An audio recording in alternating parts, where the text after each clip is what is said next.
If you're wondering why I don't always post on the weekends, the first reason is I'm spending time with my wife. The second reason is I don't want to sift through all the shit. Here is an incomplete list of all the things Donald Trump complained about on Truth Social this weekend. He says the Kennedy Center was falling down and would be dead if he didn't replace the entire thing with marble. He said that he was going to attack Nigeria if they don't stop allowing for religious persecution of Christians in their country. A quick research into the evidence would show that most religious persecution in Nigeria happens against the Muslims in the northern part of the country. He says that his lawyers say that he can't give out SNAP benefits, and the courts are sending mixed messages about what's legal and what's not legal, even though multiple courts have ruled that he has to use disaster funding for SNAP in order to continue to fund the SNAP program. He posted 4 photos of Erica Kirk fake crying at the Rose Garden during the presidential Medal of Freedom ceremony. He said that bounties are being put out on ICE officers twice. He posted a tabloid about Letitia James, claiming that she was harboring a fugitive in the New York apartment that he keeps bitching about. He made a random post about the teenagers who beat up Big Balls. I want to remind you again that an adult got beat up by teenagers, and then Donald Trump sent in the entire National Guard because one of his Doge adults, Big Balls, when these kids who just graduated high school, got beat up by teenagers, and he felt really like a beta about it, I guess. He made a post claiming that he won Georgia in 2020. He said that Ilhan Omar should go back to Somalia. He said Seth Meyers is the worst performer in all of history, and says that any rhetoric against him should be illegal. That would be, attacking First Amendment rights, whatever.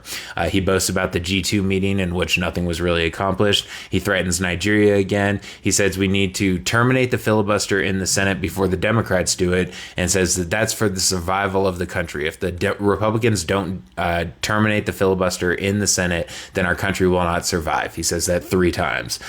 He congratulates the Dodgers on a World Series win. He gives a happy birthday to some random 90-year-old golfer. He posts random articles, just no correlation to anything else going on 3 separate occasions. He says that Russia was a hoax, and so was January 6th, apparently. He says that Gavin Newsom is stealing elections. He says that he will personally help with the cancer treatment of the cartoonist who created Dilbert, the Office guy, that little cartoon. He endorsed candidates 53 times. 53 separate posts endorsing candidates. We're not in an election year. There are elections, but not that many. He says that Orthodox Jews got him elected in 2024 and they need to vote in New Jersey. He talks about his 60 Minutes interview twice.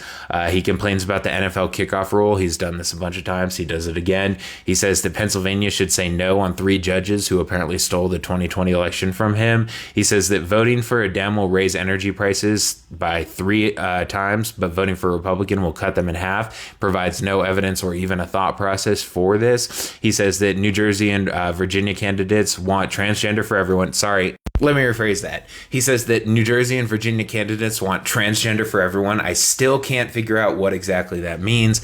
He says they want men and women's sports, high crime, and expensive energy. And finally, he reposts the drunk twice who's saying that he's totally willing to send our U.S. forces into Nigeria again over the false claims that it's Christians who are being persecuted in the country at a higher rate than any other religious group, when in fact, again, it is the Muslims who are more often religiously persecuted in the country of Nigeria. So yeah, if you're wondering, at many times throughout the weekend, I looked at some of these posts and I said, oh, that would be worth making a video on. And then I realized that there were so many of them that none of them would be worth making a video on. That being said, I have some people to thank. This person says, appreciate your content and hearing your voice instead. The Dictator Dump Truck from Sarah C. She sent a book, Maps, Battles Map by Map. It's a Smithsonian DK book. You should check them out. They're really cool. They're these maps books. I have some of them. They sent me another one. This person says, please drink, you deserve it. Thanks for keeping our ears and brains from blowing. This is from Lindsay in Chicago. Lindsay M. She sent wood chips for the smoking gun that you guys sent me, and I have used it. Smoked drinks, fantastic. Maybe I'll make some videos on my Patreon about some drink recipes as well. This person messaged me separately. They wanted to make a blanket for Duke, and they did. They made a very nice blanket, and Duke very much likes it.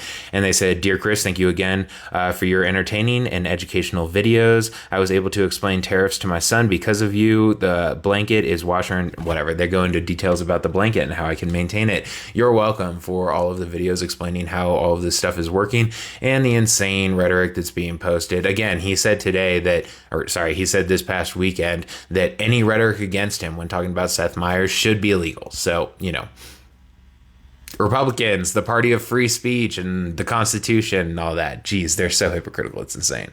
Oh yeah, I forgot to say the blanket was from Judy K. Thank you, Judy.